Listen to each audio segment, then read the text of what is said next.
On Sunday, Donald Trump, in between tweets about it not being collusion, that it being a witch hunt and Mueller, blah, blah, blah, blah, blah, he tweeted out that he has the best poll numbers of any Republican president ever.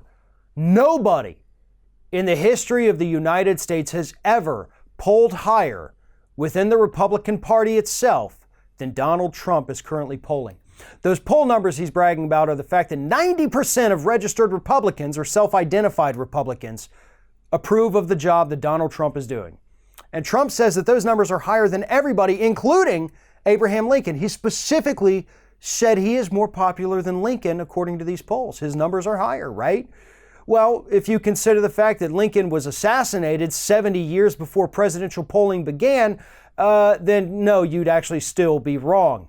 You're an absolute liar. Not only are you comparing yourself to people who did not live during the time of presidential polling, which only began during the second term of FDR, but you're still wrong about your main point that even if we only included Republicans who were alive during presidential polling, you're still wrong. George W. Bush hit a high of 99% approval within the Republican Party in January 2002, a few months after the 9/11 terrorist attacks. And he had actually hit above 90% within the Republican Party in the few months before that.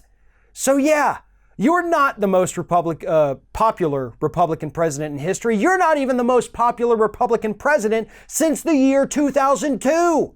You have nothing to stand on.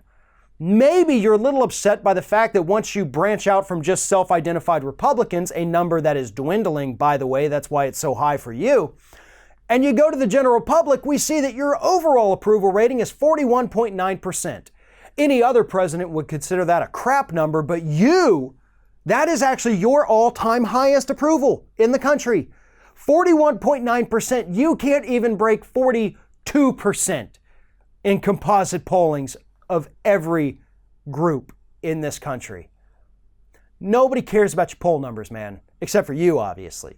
So how about you stop tweeting out the lies and nonsense regarding these numbers that you don't even understand, and maybe you start focusing on how to fix the lives of the millions of Americans that you have ruined due to your trade wars, your anti-environmental policies, your horrible FEMA responses to Puerto Rico. There are a million different problems that you could be talking about rather than lying on Twitter about how popular you aren't.